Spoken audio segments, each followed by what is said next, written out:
ஈரோடு மாவட்டம் நம்பியூர், அந்தியூர் உட்பட 2000க்கும் மேற்பட்ட பவர் டேபிள் நிறுவனங்கள் மற்றும் திருப்பூரை சுற்றியிருக்கக்கூடிய ஏராளமான நிறுவனங்கள் உற்பத்தி நிறுத்த போராட்டத்தால் பல லட்சம் பனியன்கள் தேக்கமடைந்திருக்கின்றன. விவரங்களுடைய நிகழ்ச்சிய செய்தியாளர் தினேஷ், எதற்காக இந்த போராட்டம், என்ன கோரிக்கை?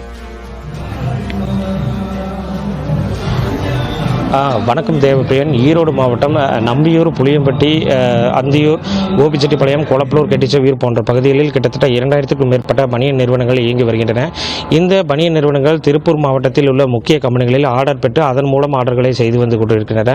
4 ஆண்டுகளுக்கு ஒரு முறை ஊதிய உயர்வானது 7% ஊதிய உயர்வானது இவர்களுக்கு கம்பெனி மூலம் வழங்கப்பட்டு வந்த நிலையில் கடந்த ஜூன் மாதம் வழங்கப்பட வேண்டிய 7% ஊதியம் இதுவரை வழங்கப்படாததால், கடந்த 2 மாதங்கள் ஆகியும் இதுவரை வழங்கப்படாததால் 2000க்கும் மேற்பட்ட நிதி நிறுவனங்கள் பனியன் நிறுவனங்கள் ஆகியவை வேலை நிறுத்த போராட்டத்தில் தொடர்ந்து ஈடுபட்டு வருகின்றன.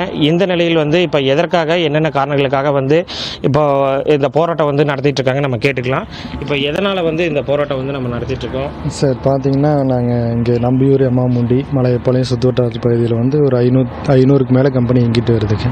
இப்போ பார்த்தீங்கன்னா மின் கட்டண உயர்வு, நூல் விலை உயர்வு, அப்புறம் சம்பள கூலி உயர்வு, இதெல்லாம் கண்டித்து நாங்கள் 2 நாளாக ஸ்ட்ரைக் பண்ணிக்கிறோம். அப்புறம் பார்த்திங்கன்னா நாங்கள் 4 வருஷத்துக்கு ஒருக்கா 7% கூலி உயர்வு கொடுக்கணும். இந்த டைம் அவங்க கொடுக்கவே இல்லை. அதனால் நாங்கள் சைமாகிட்ட பேசிக்கிறோம். அவங்க எங்களுக்கு எதுவும் பதில் சொல்லலைங்க. அதனால் 2வது நாளாக ஸ்ட்ரைக் பண்ணிக்கிறோம். வணக்கம் தேவப்பிரியன். அதே அவர் கூறியதைப் போலவே ஊதிய உயர்வு வழங்கும் வரை இந்த போராட்டமானது நடைபெறும் எனவும், தொடர்ந்து இந்த போராட்டம் நடைபெற்றால் கிட்டத்தட்ட 10,000க்கும் மேற்பட்ட குடும்பங்கள் வேலைகளுக்கும் அபாயம் ஏற்பட்டுள்ளது.